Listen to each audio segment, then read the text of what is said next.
Bendiciones, bendiciones y más bendiciones. Les saluda por acá su hermano y amigo Pedro Arraiz. Hoy continuaré con la lección número 6, titulada La segunda vigilia del día de Pascua. Ese es el tema que voy a desarrollar hoy y espero que usted pueda eh, digerirlo con todo su conocimiento puesto en este estudio. Esto se va a referir al capítulo 3, las últimas 24 horas del Señor Jesús. Eso es lo que estamos analizando ahora mismo, las últimas 24 horas del Señor Jesús. Allí usted puede conocer qué pasó en esas últimas 24 horas. Recuerda, el conocimiento trae mucha luz para nosotros y bueno, esa luz es necesario que esté funcionando perfectamente en tu vida y en mi vida. En la lección anterior traté acerca de la primera vigilia. Hoy vamos a tratar la segunda. La primera vigilia, como lo hemos planteado, es de 6 a 9 de la noche, donde se inició con la última cena del Señor. Eso fue la lección anterior. Comenzamos allí y finalizó con la llegada de Jesús con sus discípulos al monte de los olivos. Esa es la primera vigilia. Aparte de eso, esa lección anterior, hablé que Jesús ofició esta última cena y, escuche bien, y según el orden de Melquisedec, no estaba permitido desempeñar el papel de sacerdote, ya que este oficio era exclusivo de ese linaje y él no pertenecía a esa tribu, pero lo hizo según el orden de Melquisedec. Allí está reflejado el oficio que ejerció Jesucristo en la última cena del Señor. Lo vimos en la lección anterior. Según el orden de Melquisedec, Jesucristo ofició la última cena. Él era rey y era sacerdote y no le estaba permitido como rey ejercer el oficio de sacerdote. Igual, si era sacerdote, tampoco le era permitido ser rey, pero él estaba alineado a lo que se llama la línea de Melquisedec, que era rey y sacerdote. Por eso el Señor Jesucristo pudo disfrutar este gran evento. Así que bendito sea Dios. Espero que usted pueda revisar, porque este libro está enfocado hacia entender lo que es la última cena del Señor, por supuesto, con una referencia hacia lo que muchos celebran, como es el Pesach, donde se usa panes sin levadura, hierbas amargas y también cordero. Según el orden de Melquisedec, era pan y vino. Usted lo puede analizar en la Biblia cuando Abraham llegó allí y Melquisedec celebró fue con pan y vino. Igualmente, Jesús también es reconocido como rey en línea de Melquisedec, quien es conocido como rey de justicia y rey de paz. Interesante fue la línea del Señor Jesucristo. Un rey no debía asumir ese papel de sacerdote, pero el Señor lo asumió y de esa manera funcionó. Pero en esta lección, aprovechando el tiempo, la segunda vigilia del día de Pascua, como dije anteriormente, comienza en el Monte de los Olivos a las 9 de la noche y termina a las 12 de la medianoche cuando llega Judas con el fin de que el Señor Jesús sea arrestado. Así que bueno, preparado para esa eh, lección que vamos a tener hoy, la número 6.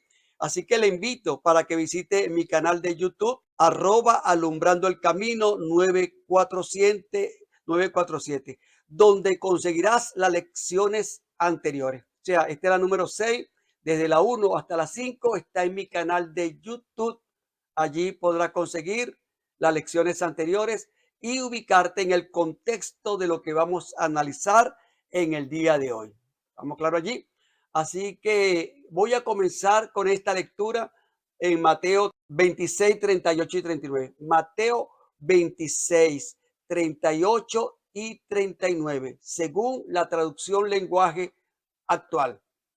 Voy a comenzar leyendo este pasaje bíblico que va a ser el centro de nuestra lectura. Este pasaje bíblico sucedió en la segunda vigilia. Vamos a ver qué pasó durante esa segunda vigilia. Dice de la manera siguiente, les dijo Jesús, estoy muy triste, siento que me voy a morir.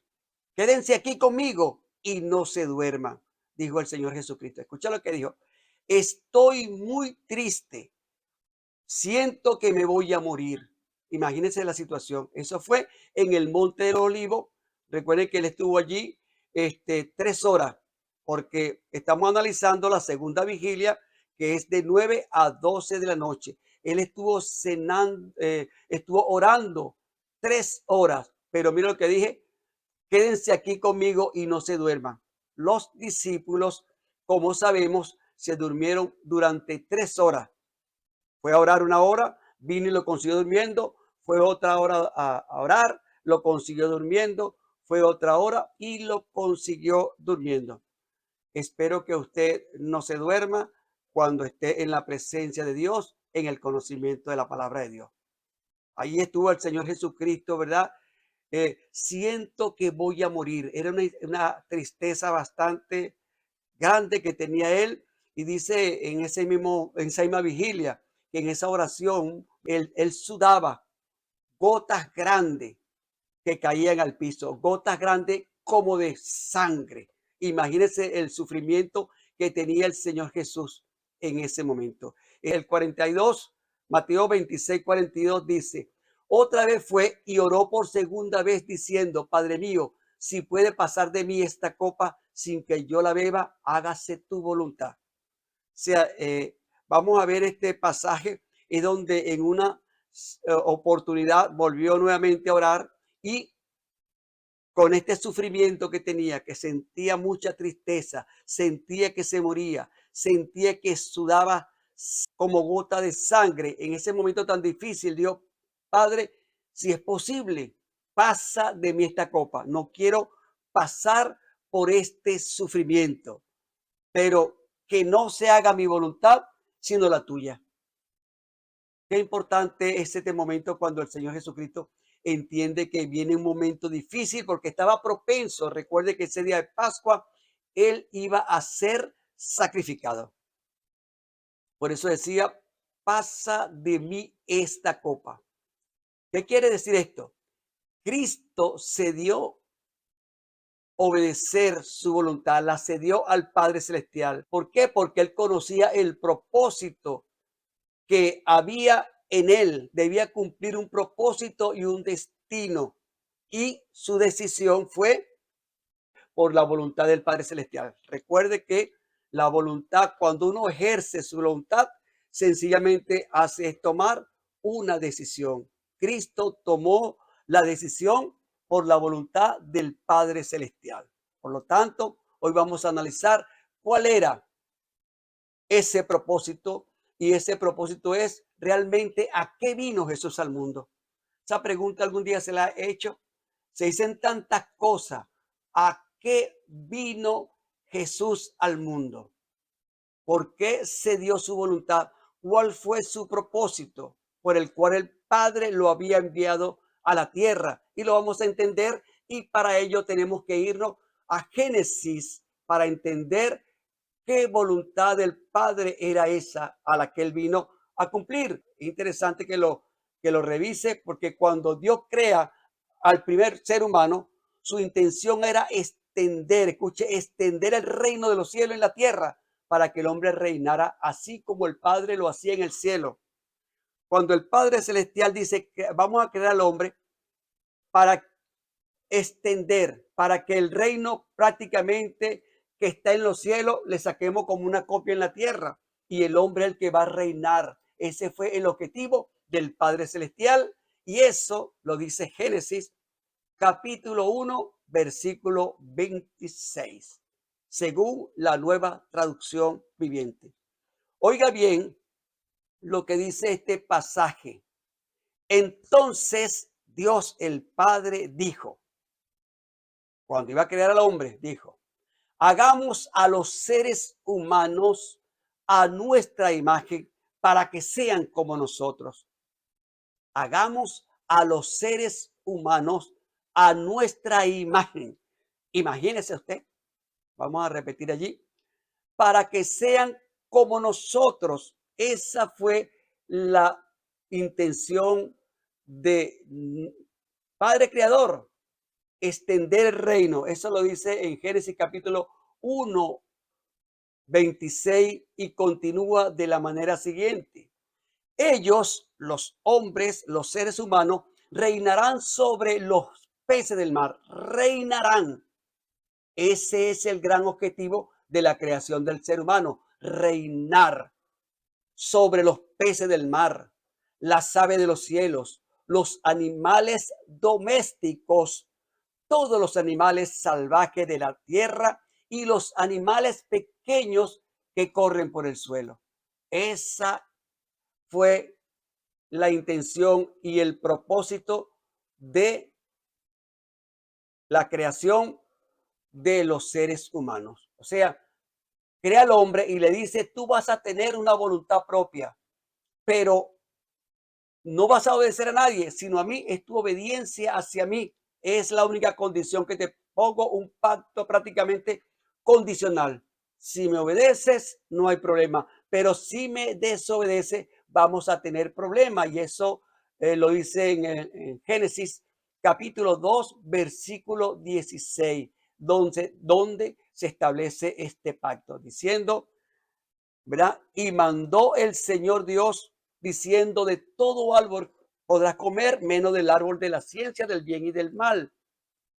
Pero él desobedeció y ejecuta su voluntad, toma una decisión que lo aparta de la comunión con el Padre Creador. Decide entregar ese reino de luz al reino de las tinieblas. Ahí está.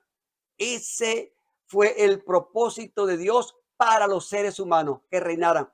Pero Adán, que significa humanidad, entregó el reino al reino de la tiniebla, perdiendo entonces su identidad de hijo, la comunión y su propósito por el cual Dios lo había creado. Ahí está. Ahora, en Génesis 3:15, el Padre Celestial decreta un pacto ahora incondicional. El primero fue condicional, este es incondicional, donde establece que de la simiente de la mujer nacería un ser humano, se refería a Jesucristo, un ser humano, quien restauraría el reino de luz y lo volvería a entregar al hombre. O sea que el único que podía derrotar a Satanás para que haya justicia era un ser humano. No podría ser Dios, sino un ser humano, porque él había engañado al hombre y el hombre tenía que luchar con él para quitarle nuevamente el reino y establecerlo en la tierra. Porque así como Adán tomó la decisión por la desobediencia y entregó este reino, Jesús por la obediencia sacrificaría su voluntad tomando la decisión correcta. Ahora, ¿por qué? Porque así es. La voluntad sencillamente es ejercer nuestra decisión. Cuando usted toma decisión, activa su voluntad. O cada vez que usted activa su voluntad, sencillamente es porque está tomando una decisión.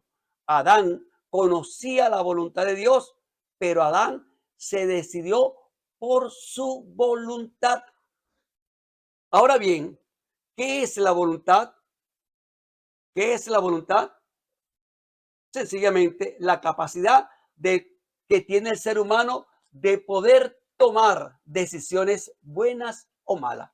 Esa es la voluntad de Dios. Sencillamente es la capacidad que tiene el ser humano de tomar decisiones buenas o malas. Déjeme tomar porque un cafecito. Permiso.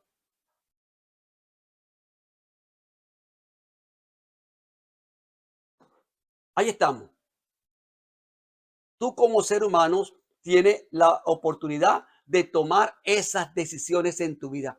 somos producto de nuestras decisiones. Yo estoy aquí porque decidí estar.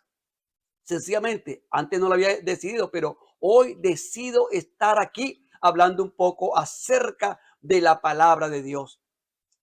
Pero es interesante las decisiones porque Jesús decidió obedecer al Padre. Adán decidió no obedecerlo, sino ceder el reinado. Así que las decisiones te acercan o te alejan de tu propósito. Hoy en día, si perteneces a ese reino, necesita tomar las mejores decisiones de acercarte a Jesús o alejarte e ignorar lo que tú quieras, ¿ok? Las decisiones te acercan o te alejan de tu propósito y determinan tu destino y somos entonces producto de nuestras decisiones. Ahora, ¿cuál es la diferencia? Te voy a hacer una pregunta, te voy a poner aquí una, una ilustración. ¿Cuál es la diferencia entre un policía y un ladrón? Entre un indigente y un gerente, un obediente o un desobediente. Indudablemente, la decisión que han tomado. Siempre se toma una decisión en la vida. ¿Con quién me voy a casar? ¿Dónde voy a vivir? ¿Voy a estudiar? ¿No voy a estudiar? Y eres el resultado de cientos y cientos de decisiones que pueda tomar, porque estas se pueden tomar por sentimiento, por conocimiento o en tiempo de crisis. Eso puede ser. Tú puedes tomar decisiones por sentimiento o por conocimiento. Y ese conocimiento debe ser el conocimiento de Dios. Y hoy estás aquí para que entienda. Eres producto de las decisiones que toman en la vida. Así que, como hemos analizado, el Señor Jesús la tomó por conocimiento, no por sentimiento, porque como vimos, ¿verdad? Allá en Mateo 26:38, y Jesús le dijo, estoy muy triste. Era un sentimiento que tenía él. Siento que me voy a morir. Tenía un sentimiento profundo de tristeza que lo desanimaban, tumbaban su ánimo en la carne como ser humano. Por eso le decía a los discípulos, quédense aquí conmigo y no se duerman, quédense conmigo. Allí iba Jesús a morir en la cruz del Calvario y sentí esa gran tristeza. Y no solamente desde ese momento los discípulos prácticamente lo abandonaron, se quedaron dormidos, luego llega Judas y se lo lleva, ya no ve más a los discípulos en esa dinámica de enseñanza o de compartir hasta el extremo que hasta el Padre mismo lo abandona. Cristo pagó un precio muy alto. Por eso es allí donde en ese momento, en la segunda vigilia, que está orando, sudor como gotas de sangre caían de él mismo. Antes de su sacrificio en la cruz, él sacrificó su voluntad. Allí estuvo su gran sacrificio antes de que fuera sacrificado su cuerpo en la cruz del Calvario. Jesús mismo sacrificó su voluntad. Hágase, Señor. Quisiera que fuera mi voluntad, pero que sea la tuya, porque conozco el propósito. Ahí el Señor sacrificaba su voluntad. Ok. Así que la decisión es, Él no la basó en su sentimiento ni en su tristeza. Él la basó en su conocimiento, el conocimiento de la palabra, porque así lo dijo, escrito está. Es una palabra muy importante. Siempre usaba, estaba escrito, conocía las escrituras. Por eso, para nosotros en la vida tendremos que tomar decisiones. La vida conseguiremos cientos de cruces. Cruza a la derecha, cruza a la izquierda, cruza para acá, sigue derecho, pero debemos tomar la decisión correcta porque si tomamos una decisión equivocada, nos va a llevar a un lugar equivocado.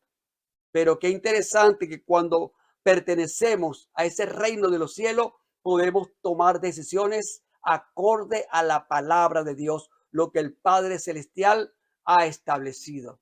No importa lo que se manifieste en tu humanidad, la tristeza, un sentimiento que afecte el estado de ánimo, no debe a nosotros desubicarnos, porque a veces sentimos mucha tristeza. Así que la palabra de Dios debe abundar más y más en nuestra vida, en nuestros corazones, para presentar defensa de todo aquel que demande razón de la esperanza en las cuales hemos creído. Satanás, como dice la palabra, anda como león rugiente buscando a quien devorar. Nosotros no debemos exponernos a las artimañas del diablo, las cuales siempre están dando vuelta. Inclusive el Señor Jesucristo también fue tentado. Satanás siempre quiso que el Señor Jesucristo le obedeciera, siempre, y se diera su voluntad como hizo con Adán. Pero Jesús sabía cuál era su visión: establecer el reino nuevamente en los seres humanos que creyeran en él. Porque ese fue el propósito inicial: establecer el reino en nosotros. Ese fue el propósito con el cual Cristo fue enviado a la tierra. Mateo 4, 8 al 11 dice, escuche bien, otra vez le llevó el diablo a un monte muy alto y le mostró todos, escuche bien, todos los reinos del mundo y la gloria de ellos. Y le dijo, todo esto te daré si postrado me adorares. Imagínate, le ofreció todos los reinos del mundo si Jesús le obedecía y lo adoraba. Entonces Jesús le dijo, vete, Satanás, porque escrito está. Qué importante que nosotros podamos decirle a Satanás, escrito está. Pero debemos conocer las escrituras para presentar defensa, porque si no el enemigo a veces nos engaña, nos sentimos desanimados, tomamos decisiones en tiempo de crisis, y eso es lo que nos lleva a un destino no por nosotros seleccionado, sino por equivocación, porque el destino nuestro debe ser estar siempre en la presencia de Dios y conocerla. Escrito está, al Señor tu Dios adorarás y a él solo servirá. El diablo entonces le dejó y he aquí vinieron ángeles y le servían, lo fortalecían, lo animaban, porque una vez más Satanás le lanzó un dardo de fuego y él resistió y el enemigo tuvo que huir y el Señor lo honró fortaleciéndole en ese momento tan difícil. Por eso, cuando tengamos esos tiempos bien difíciles, pongamos nuestros ojos en el autor y consumador de nuestra fe, porque escrito está. Toda decisión que el hombre de Dios tome debe estar supeditada al conocimiento de la palabra de Dios, no a su sentimiento, no a lo que yo quiero o lo que yo deseo. Sencillamente, ¿qué dice la palabra de Dios? El deber hacer. ¿Qué voy a hacer en este momento que estoy viviendo una situación difícil? Así que alinearnos al propósito es lo más importante. Satanás quería engañar a Jesús y que le obedeciera, pero Jesús conocía cuál era su misión y propósito: reconquistar el reino que Adán había cedido. Esa era y es la misión del Rey de Reyes y Señor de Señores: reconquistar el reino y entregárnoslo a nosotros, como fue al principio cuando lo estableció en Adán y le entregó un reino para que él pudiera disfrutarlo. Así que restablecer nuevamente el reino de Dios en los corazones de aquellos que le reciben como su Salvador personal. Ese fue su principal propósito: que en tu corazón se establezca el reino de Dios. Eso es el principal objetivo por el cual Jesús vino, y nosotros debemos conocer lo que es el reino, debemos conocer lo que es su cultura para movernos en ella. Si no conoce la cultura del reino, seguramente vas a estar viviendo una cultura religiosa, una cultura familiar, una cultura de su país y vive lejos de la cultura del reino de Dios, que es donde debemos caminar siempre, en esa cultura tan maravillosa y hermosa. Así lo estableció el Señor. Mire, en Lucas 4:43 le preguntaron a Jesús, ¿a qué vino al mundo? Dijo, yo he sido enviado. Escuche, yo he sido enviado a anunciar el reino de Dios. Para eso he sido enviado. Anunciar el evangelio del reino. Para eso vine, dice el Señor Jesucristo. Pilato le preguntó, ¿eres tu rey? Y él le dijo, para eso he nacido. Fíjense, eso está en Juan 18:37. Para eso he nacido y para esto he venido al mundo. Esa es la gran misión del Señor Jesucristo, no hay otra, porque viene a restaurar lo que originalmente estableció el Padre y para el hombre, y el hombre le entregó ese reino al reino de las tinieblas. Hoy hay un sistema bastante demoníaco que usted debe identificar y apartarse de él, porque tenemos la gran oportunidad de movernos en el reino de los cielos cada día. Así que cada decisión te acercará o te alejará de tu propósito. Hoy estamos aquí para tomar decisiones. La voluntad de Dios, ¿verdad?, sobre Jesucristo se cumplió porque Cristo decidió obedecerla. Independientemente de Adán, quien decidió desobedecerla. Hay dos voluntades aquí, pero qué importante es cuando podemos obedecerla. Así que las decisiones te acercarán o te alejarán de tu propósito. Somos producto del ciento de decisiones que tomamos, pero si empezamos a tomar buenas decisiones ahora, así como las decisiones del pasado marcan nuestro presente, la decisión que tomemos en este presente va a marcar nuestro futuro. Debemos caminar hacia el destino profético que el Padre Celestial ha establecido sobre nosotros. Eres el único responsable de lo que piense, diga o haga o decida. Tú eres responsable. No puedes culpar a otro. Tú eres el que toma tus decisiones. Eres libre. Y ser libre significa dirigir tu vida a un destino por ti elegido y asume la responsabilidad de esas decisiones. Alguien decía que al lado de la estatua de la libertad deberían poner la estatua de la responsabilidad. A un ladito, estatua de la libertad y al lado, estatua de la responsabilidad. Eres responsable de tu libertad, de lo que hagas, diga o piense. Así es interesante. En conclusión, ¿verdad? En la primera vigilia, el Señor entrega su voluntad al Padre Celestial. Señor Jesucristo decidió entregar esa voluntad al Padre Celestial. Cristo sacrificó su voluntad antes de sacrificar su vida porque conocía el propósito por el cual había sido enviado a esta tierra. Cristo vino a restaurar el reino que Adán había perdido. Interesante. Así que debemos conocer la voluntad de Dios para nosotros como ciudadanos del reino. No debemos tomar decisiones por sentimiento, sino por conocimiento.